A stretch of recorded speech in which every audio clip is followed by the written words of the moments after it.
Europe's history is marked by immense cultural achievements, but also repeated conflicts and divisions. From the collapse of empires and two world wars to the emergence of the European Union as a peace project, the continent offers a rich tapestry of lessons on both unity and fragmentation. Today, Europe's core values, democracy, human rights and cooperation, are tested by new challenges. Media group, footage of European Parliament, images of modern-day European protests, footage of migration in Europe, footage of climate change impacts in Europe at distribute_equally, populist movements, migration pressures, geopolitical threats, economic inequalities and climate change. These issues echo past missteps when nationalism and rivalry led to catastrophic wars and social upheaval. In spite of formidable pressures, Europe remains uniquely positioned to shape a future built on peace, prosperity and global leadership. The EU's post-World War II founding principles emphasize reconciliation and economic interdependence, an antidote to the destructive nationalism that devastated the continent in earlier periods. Yet the recurrence of tensions and the rise of far-right ideologies show that Europe cannot take stability for granted. This essay examines key themes in Europe's history to highlight what must be done to avoid repeating its worst mistakes. By exploring the continent's legacy of conflict, the post-war vision for peace, persistent economic imbalances and present-day dilemmas, including migration, digital threats and security concerns, this analysis aims to provide a blueprint for continued integration and resilience. History has demonstrated both Europe's capacity for destructive conflict and its ability to unite in pursuit of common ideals. The urgency of current challenges calls for recommitting to those ideals and aligning them with innovative, inclusive policies that can meet today's multifaceted threats.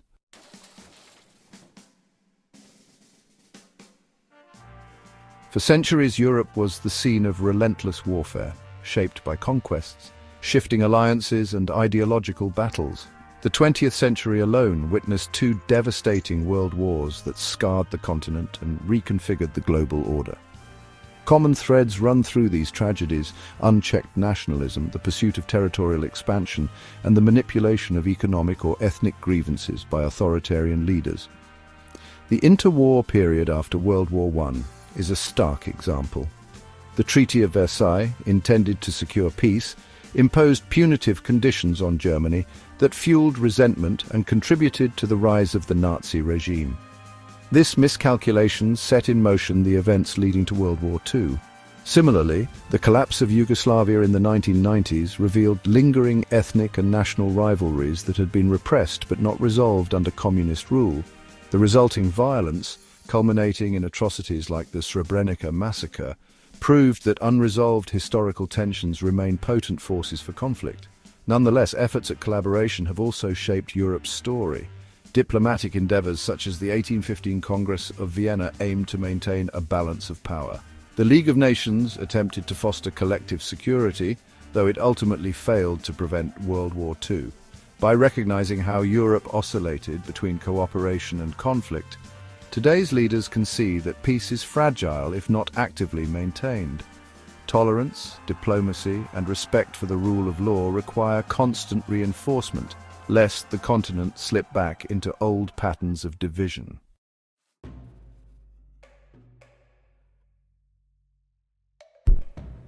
In the aftermath of World War II, European nations lay in ruins, facing unprecedented challenges. Out of this devastation emerged a bold vision to ensure that such a catastrophe would never happen again.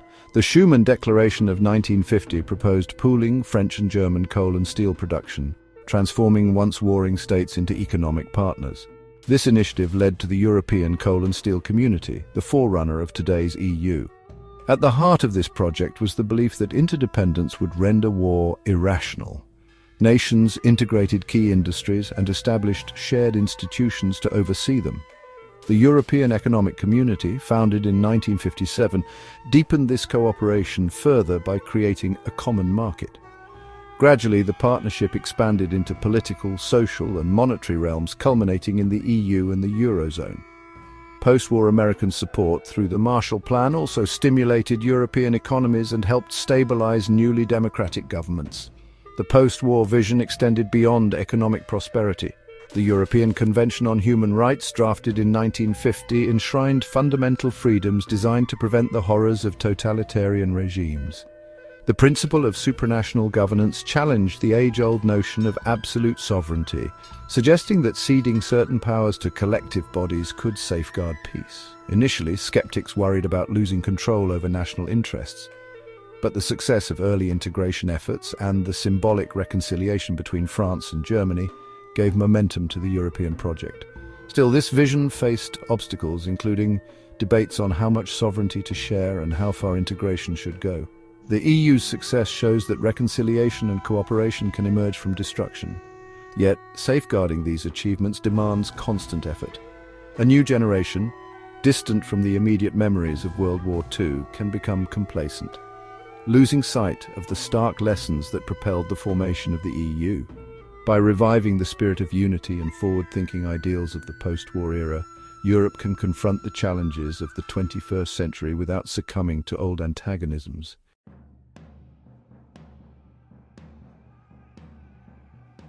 Nationalism has fueled many of Europe's darkest chapters. Intense ethnic and territorial rivalries triggered World War I, and after Versailles, bitter resentment in Germany enabled the rise of the Nazis. Later, nationalist fervor in the Balkans ignited a series of brutal conflicts during the 1990s.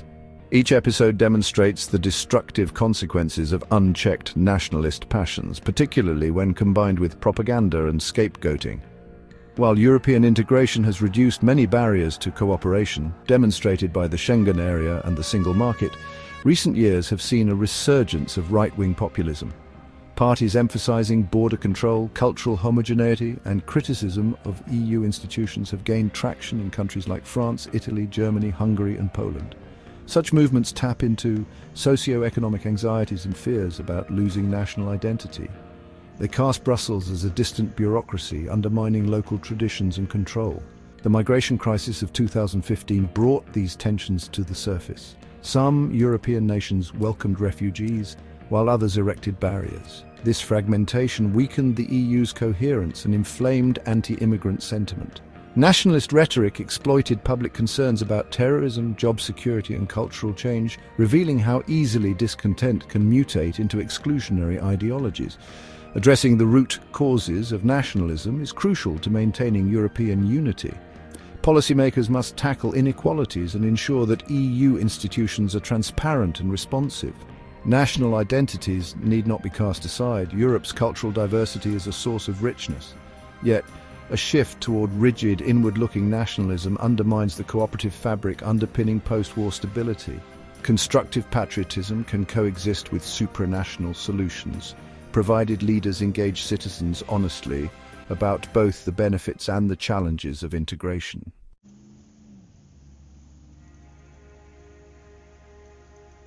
One of the European Union's founding objectives was to promote economic growth and stability. Indeed, integration led to a flourishing trade environment, culminating in the establishment of the single market and, for many members, the adoption of the euro.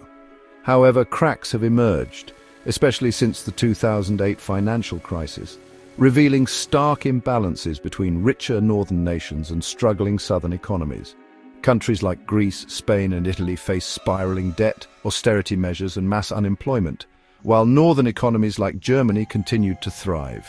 This divergence fostered resentment and skepticism toward the Eurozone. Many felt that strict budgetary rules ignored the social cost of austerity and further entrenched economic disparities.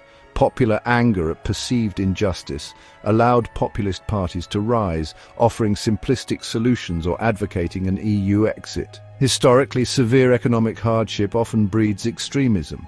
After World War I, hyperinflation and unemployment contributed to Hitler's popularity. Today, the potential for discontent remains if citizens believe the European Union is indifferent to their struggles.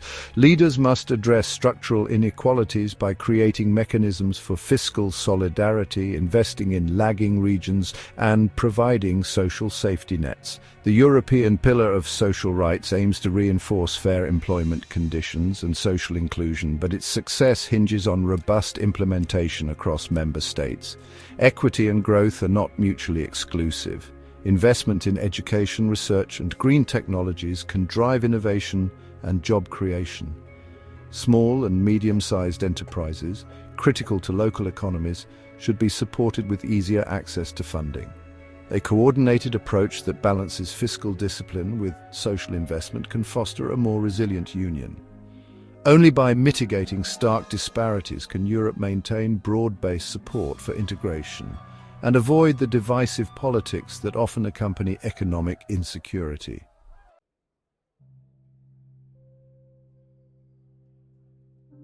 Migration has long been central to Europe's evolution, shaping demographic and cultural landscapes. The recent influx of refugees and migrants from conflict zones, particularly in the Middle East and Africa, has challenged the European Union's capacity to manage humanitarian obligations and social cohesion. Images of overcrowded boats in the Mediterranean and chaotic scenes at border crossings underscored both Europe's humanitarian ideals and the limits of its political will. The European Union's Dublin regulation places the responsibility for processing asylum seekers on the country of first entry, a rule that burdens southern states like Italy and Greece disproportionately. When 1 million refugees reached Europe in 2015, cracks in solidarity became visible. Some nations embraced open-door policies, while others flatly refused to participate in quota systems. This lack of a coherent, unified response aggravated the crisis and fueled anti-immigrant sentiment. Yet demographic projections indicate that Europe needs migration to offset aging populations and labor shortages. Integrating newcomers is not merely an act of charity, but also an economic imperative that requires long-term planning. This includes language and job training programs, efforts to foster social integration, and robust anti-discrimination laws. The European Union must also strengthen partnerships with origin and transit countries to tackle the root causes of migration, such as conflict, climate change, and socio-economic distress. Successful migration policies can revitalize communities, invigorate labor markets, and enrich cultural life. Benefits often overlooked in fear-driven narratives. Europe's history has repeatedly shown that scapegoating minorities leads to social fragmentation and violence. By developing equitable migration strategies rooted in both compassion and pragmatism, the European Union can honor its humanitarian principles and avert a regression into exclusionary politics.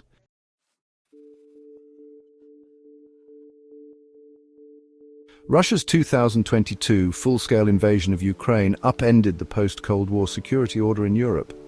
For decades, the continent assumed major land wars were a thing of the past. This conflict shattered that assumption, demonstrating that aggression and territorial ambitions remain real dangers.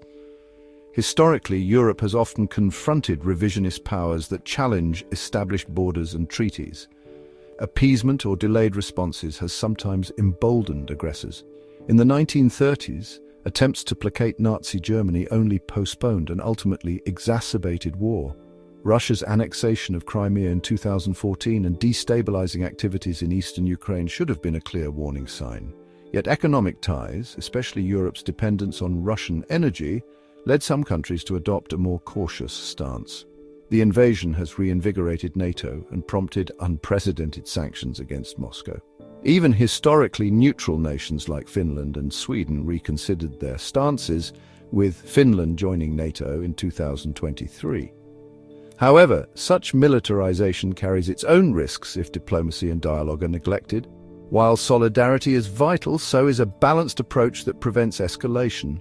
Europe must also reduce vulnerabilities, most notably its reliance on Russian fossil fuels.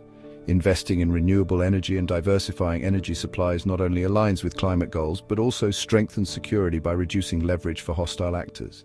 A unified foreign policy, improved intelligence sharing, and robust defense capabilities are critical. Yet Europe must guard against descending into perpetual arms races or turning away from dialogue.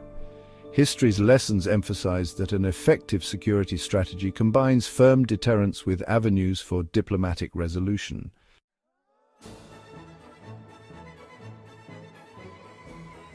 The populist movements tapping into Euroscepticism pose serious challenges to European integration.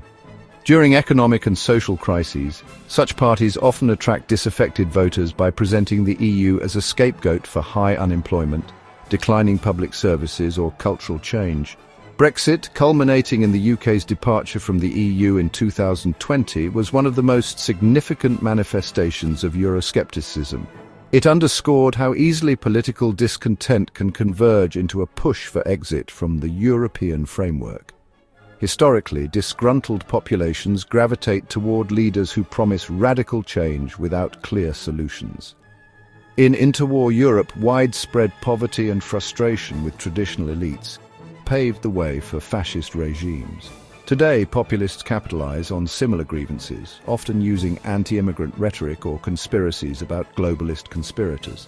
While many of these complaints are rooted in legitimate concerns, populist leaders often offer simplistic or divisive remedies. Addressing the rise of populism requires both policy and communication.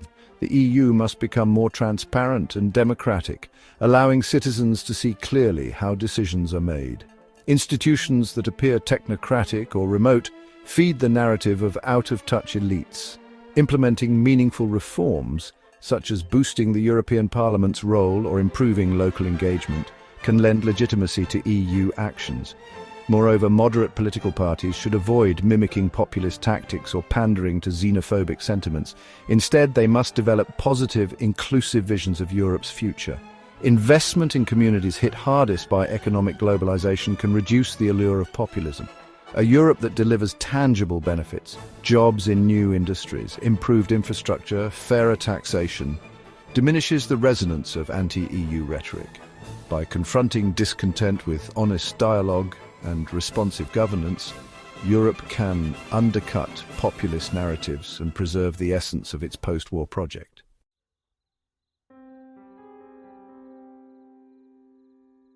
The digital age has transformed societies and economies, but it also opened new fronts for misinformation and cyber threats.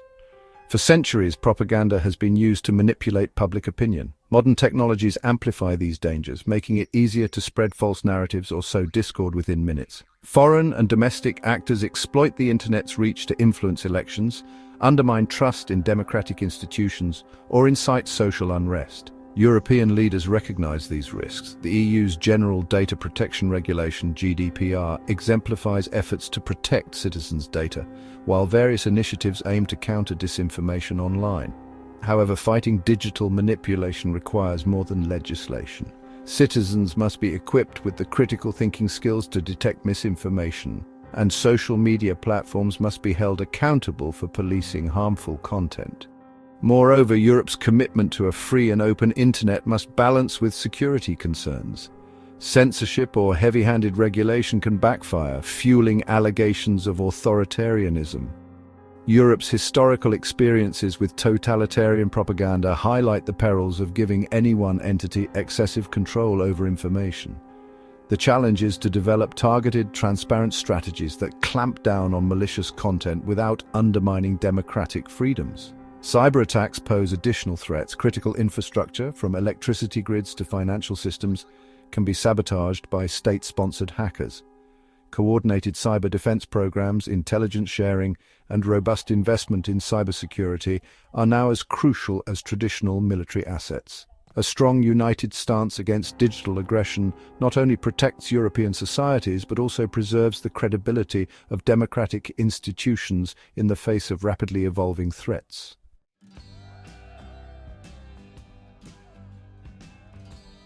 Climate change transcends national boundaries and demands collective action.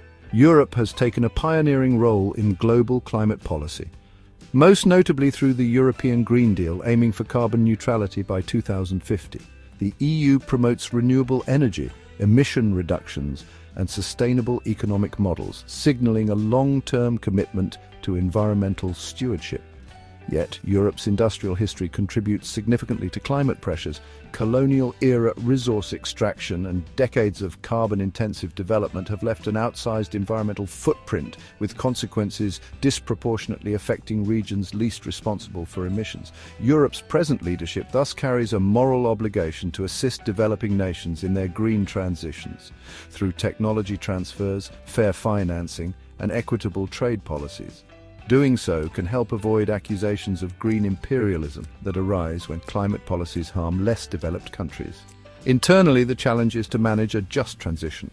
Closing coal mines or shifting away from carbon-heavy industries can devastate communities if not paired with substantial retraining programs and investments in new sectors. Policies designed to cut emissions must consider social impacts to prevent the alienation of vulnerable populations. Otherwise, climate measures risk fueling the same populist backlashes that hamper broader EU reforms.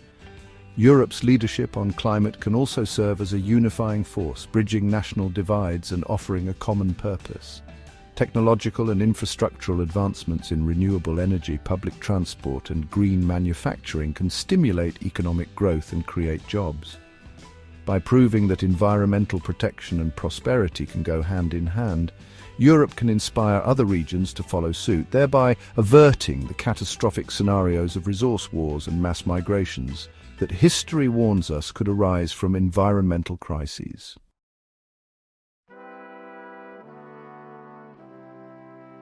After centuries of global dominance, Europe's influence diminished following the destruction of World War II and the emergence of the United States and Soviet Union as superpowers.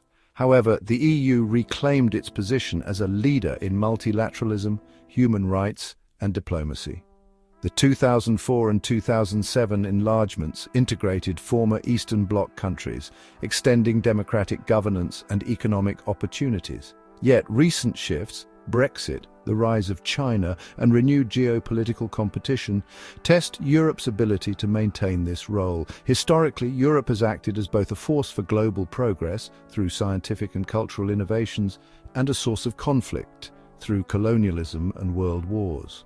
In the 21st century, it must navigate a complex environment where multiple power centers, China, India, and other rising nations, demand new strategies. The EU's weight in global trade remains substantial, allowing it to shape standards on digital services and environmental regulation. However, effective global leadership requires unity. Divergent foreign policies or hesitant crisis responses reduce Europe's credibility on the world stage. Strengthening the common foreign and security policy can help the EU respond more cohesively to crises, whether in its neighborhood or beyond. The war in Ukraine underscored how quickly European states can rally when a clear threat emerges. That momentum must extend to other global challenges, from mediating conflicts to delivering humanitarian aid. Effective leadership also means balancing transatlantic ties with independent strategies, recognizing that European interests sometimes diverge from those of the United States. Ultimately, Europe's global role must reflect the core principles that shape the EU: peace, democracy, and human rights. History shows that deviating from these values in pursuit of short-term gains can lead to moral and strategic failures. By consistently championing transparent, rules-based cooperation, Europe can avoid the isolationist pitfalls that once brought the continent to the brink of destruction.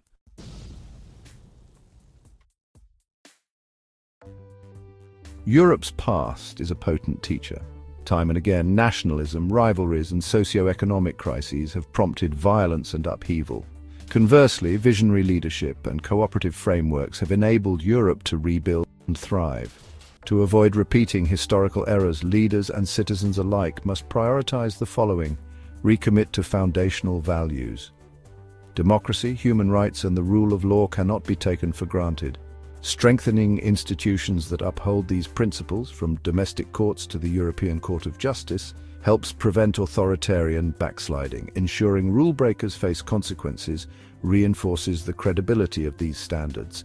Address economic inequalities. Alleviating regional disparities is crucial for unity. The Eurozone requires mechanisms that allow for both fiscal stability and social investment. Supporting regions with high unemployment or industrial decline can forestall disillusionment and reduce the appeal of extreme ideologies. Develop a unified security and foreign policy. Europe must protect its citizens from threats at its borders and in cyberspace. Coordinated defense, intelligence sharing, and energy diversification can bolster collective security, yet firmness should be paired with robust diplomatic efforts, mindful of the lessons that excessive militarism in the 20th century taught. Adopt sustainable migration policies. Europe should design migration frameworks that combine humanitarian obligations, realistic labor needs, and effective integration. Demonizing newcomers repeats the mistakes of past scapegoating, fueling social conflict that undermines European ideals. Combat populism through responsive governance, reducing bureaucratic complexity and engaging citizens at local levels can counter claims that the EU is unresponsive. Policies that foster inclusive growth and protect cultural identities while emphasizing shared European values weaken populist narratives. Strengthen digital literacy and regulation. Invest in education that helps citizens identify misinformation. Develop fair yet firm regulations for social media platforms, ensuring that harmful content is addressed without undermining free speech. Cyber threats demand a collective defense strategy akin to traditional security efforts. Lead on climate action and justice. The European Green Deal offers a roadmap for sustainable growth, including measures for a just transition, prevents economic displacement and social tensions. Internationally, Europe should champion equitable climate solutions, recognizing its historical contribution to global emissions. Speak with one voice globally. A more cohesive foreign policy can enhance Europe's negotiating power. By consistently championing democratic ideals and multilateral cooperation, the EU can maintain its moral authority, an asset that has helped stabilize regions from the Balkans to Africa. By internalizing these lessons, Europe can transcend its turbulent past and continue evolving as a beacon of stability. Each point requires political courage, thoughtful policy-making, and the engagement of citizens who believe in the value of unity. Given the continent's complex history, forging consensus is never easy, but Europe's survival as a peaceful, thriving project depends on it.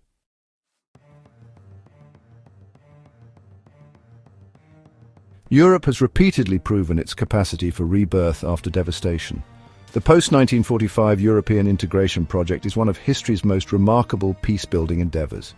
Yet today's crises, ranging from renewed nationalism and economic discord to large-scale migration and digital threats, underscore that the European project remains a work in progress. If the EU fails to confront these challenges with the same vision and resolve that followed World War II, the cost may echo the tragic events of the past. However, Europe's strengths are formidable. It has a diverse cultural fabric, advanced economies, world-class innovation hubs, and a long tradition of diplomacy. Moreover, the underlying values on which the EU was built, human rights, democracy, and cooperation, provide a moral compass for action. By striving for deeper unity, transparency, and social justice, Europe can safeguard its unique experiment in transnational governance. History's warning is clear: complacency or regression into narrow nationalism can undo decades of progress. But history also offers hope in the form of the EU's own origin story, one where former enemies united for a common good.